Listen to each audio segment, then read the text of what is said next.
tout le monde, j'espère que vous allez bien. Aujourd'hui on se retrouve pour une nouvelle vidéo et ça fait fort longtemps qu'on s'est parlé comme ça face cam. Et je vais vous parler des histoires paranormales, voire étranges des chats de mes abonnés. J'ai déjà fait ce genre de vidéo il y a 2 ans, justement pour ce moment Halloween et tout. Et j'avais adoré de vous partager ce genre de vidéo. Donc je me suis dit c'est trop bien, on va renouveler l'expérience avec Iris qui va nous raconter les histoires. Avant de commencer la vidéo, j'avais envie de vous parler d'un projet que j'ai mis en place qui est la mise en place d'une newsletter. Donc elle est ouverte vraiment à tout le monde. Je vous mets le lien ici dans la barre d'infos si vous voulez vous abonner et si vous voulez en savoir plus. Donc c'est vraiment en complément de tout ce que je fais sur Instagram, tout ce que je fais sur YouTube, etc. Plus en détail. Encore plus d'informations et voilà, n'hésitez pas à vous abonner, ça vient tout juste de sortir. Maintenant on va passer enfin aux histoires qui est... attendez parce que oui, là c'est en anonyme parce qu'il y a des abonnés qui ont souhaité être en anonyme. Donc bonjour, en fait ça fait pas vraiment peur mais c'est juste bizarre, je te raconte quand même. Un jour quand j'étais chez moi, ma mère est passée me voir. On parlait des prochaines fêtes de Noël et je lui disais que cette année je prévois de le faire le réveillon chez moi seule avec mon chat.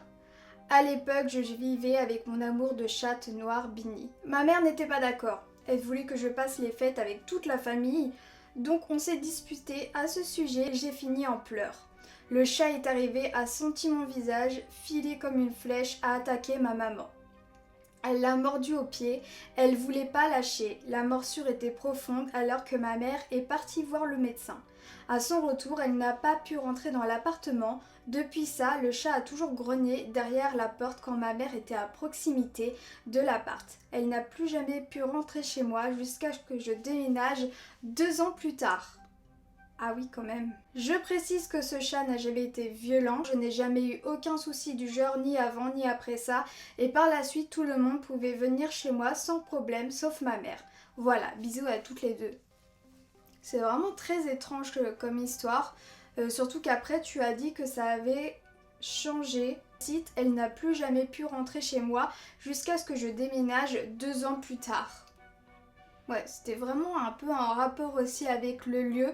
Je sais qu'il y a des entités dans des endroits qui s'accrochent plus à des personnes que d'autres. Donc peut-être qu'il y avait une identité qui s'est accrochée à ce moment-là, à ta mère où tu habites. Peut-être que c'est ça, ou peut-être que ta chatte a gardé le mauvais souvenir de ce moment fort en émotion que tu as eu par rapport à ta mère et par rapport au lieu. Je sais que les chats ont beaucoup de mémoire, c'est juste bluffant par rapport aux émotions, aux endroits, etc. Donc ouais, plutôt hallucinant quand même, très étrange comme histoire. En tout cas, merci d'avoir partagé. Pareil, une personne en anonyme sur Instagram. Bon, elle avait déjà une histoire à me raconter, mais c'était vraiment trop personnel. Et du coup, cette personne a choisi de me raconter plutôt quelque chose aussi d'étrange. Si ça te dit, j'ai pensé à un truc un peu mystérieux et drôle avec sa chatte. Il y a 2 ou 3 ans, on allait en week-end chez ma mère. À mon arrivée, j'ai trouvé bizarre qu'elle ne porte pas sa paire de lunettes habituelle, mais une ancienne. Elle m'a expliqué qu'elle cherchait partout depuis une semaine ses lunettes.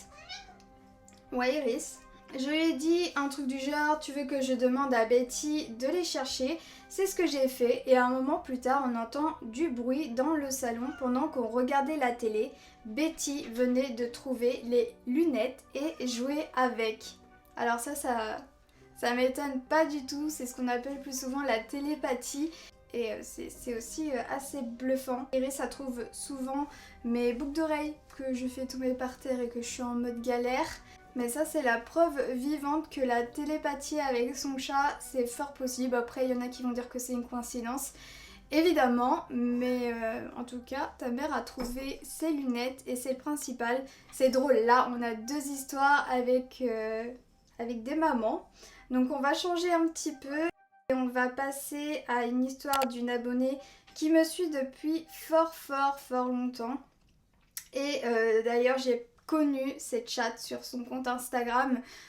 D'ailleurs je m'étais abonnée pour sa siamoise. Aujourd'hui son compte s'appelle Tequila Vie de Chat et donc je vais vous raconter son histoire.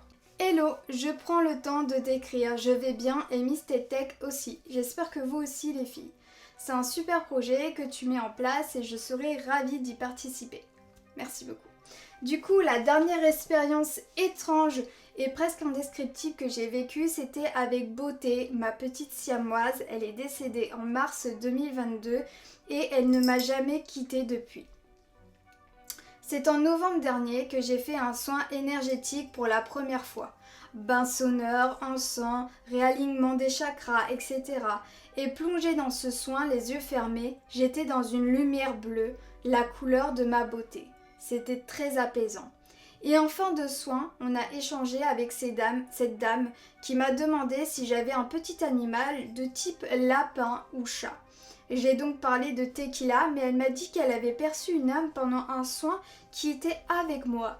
J'ai donc pensé à ma beauté et lui ai dit qu'elle nous avait quittés il y a quelques mois. C'est tout naturellement qu'elle m'a confié que ma beauté était avec moi pendant ce soin et certainement présente dans ma vie par des énergies. J'étais perplexe, mais je trouve ça tellement beau que j'y crois et je le ressens. Oui Iris. Voilà, j'espère que cette petite histoire te plaira.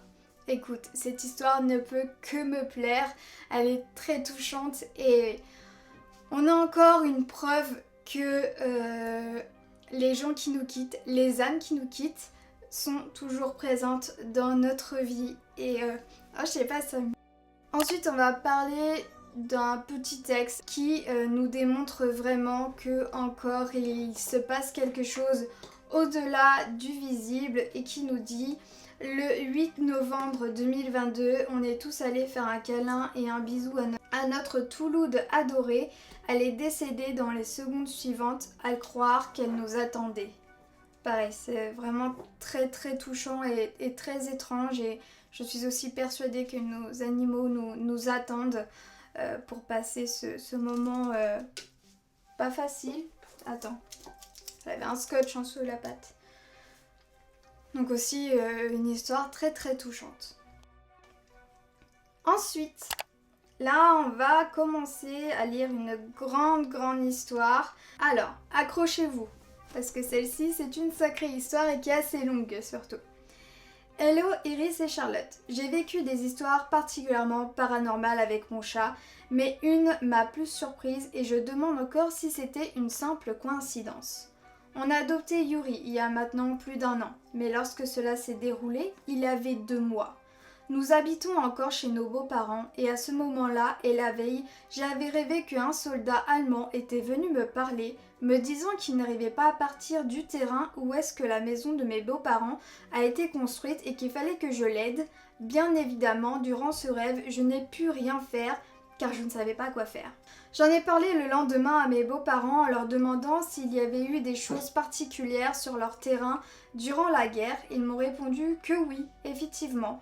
Il y avait une ancienne piste d'aviation à côté de chez eux, qu'ils étaient en lien avec la guerre et les Allemands. J'avoue ne pas avoir pu chercher de renseignements dessus, mais le soir il s'est passé vraiment quelque chose de particulier avec notre chat. Il était environ 1h du matin. Nous étions dans le lit, je dormais à côté de mon copain et Yuri avait cette habitude vraiment rigolote de dormir sur la tête de mon copain. J'étais sur mon téléphone en train de scroller sur YouTube et il dormait à côté de moi paisiblement. Du coup, je me suis sentie pas très bien, comme une sorte de frisson qui m'a traversé le corps comme si je n'étais pas seule. Et quelques minutes plus tard, Yuri s'est réveillé d'une façon vraiment brutale en grognant. Il s'est soudainement levé de la tête de mon copain, toujours en grognant, et il est descendu du lit. Forcément, cela a réveillé tout de suite mon copain, et j'ai directement allumé la lumière pour voir ce qu'il se passait. Mon copain, ne comprenant pas, me demandant ce qu'il y a, je lui réponds que je ne sais pas, mais qu'il avait l'air d'avoir un problème avec lui, et pourtant il faut savoir qu'en aucun cas, lui n'avait bougé. Donc il n'aurait pas pu du tout le blesser ou bien le surprendre. Cependant, Yuri fixait vraiment mon copain et il regardait vraiment au-dessus de sa tête. J'ai essayé de l'approcher, mais j'ai eu très peur de le toucher par peur qu'il se sente agressé et qu'il m'agresse à mon tour. J'ai donc essayé de m'approcher de lui tout doucement afin de le rassurer. Il acceptait amplement mon réconfort et ma présence, mais il continuait à regarder mon copain et à lui grogner dessus tout en ayant le poil vraiment hérissé.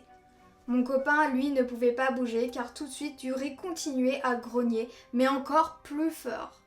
Nous avons donc attendu pendant quelques minutes qu'il se calme, mon copain assis sur le lit et Yuri avec moi par terre puisqu'il a fini par se calmer.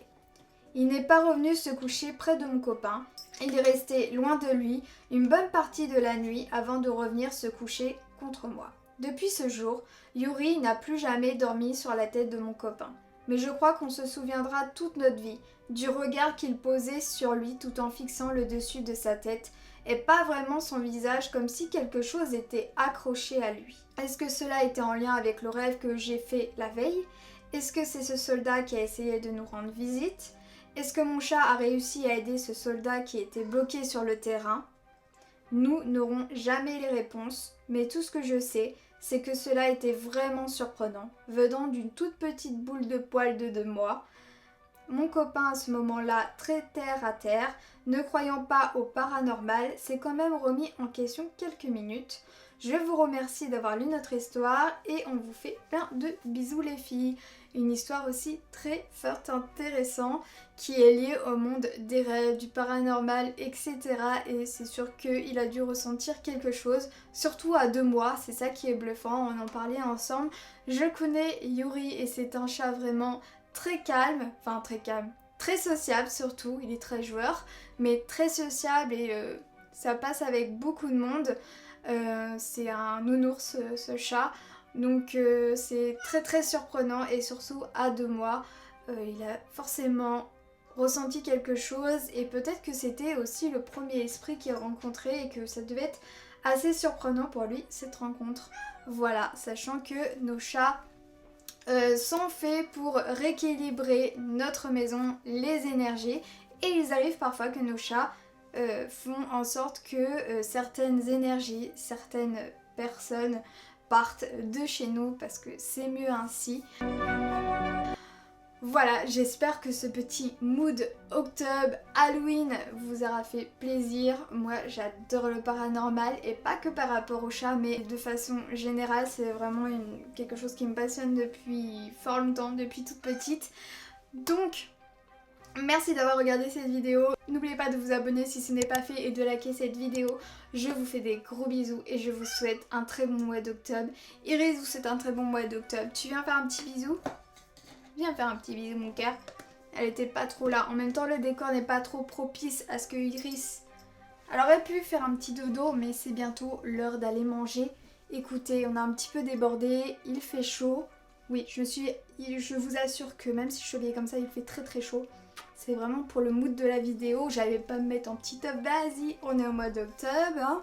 Il fait 30 degrés, c'est normal. D'ailleurs, j'ai les cheveux trempés. Bref, racontage de live. Je vous fais des gros bisous et je vous dis à très bientôt pour une prochaine vidéo qui sera sûrement là, encore en plein mood d'Halloween.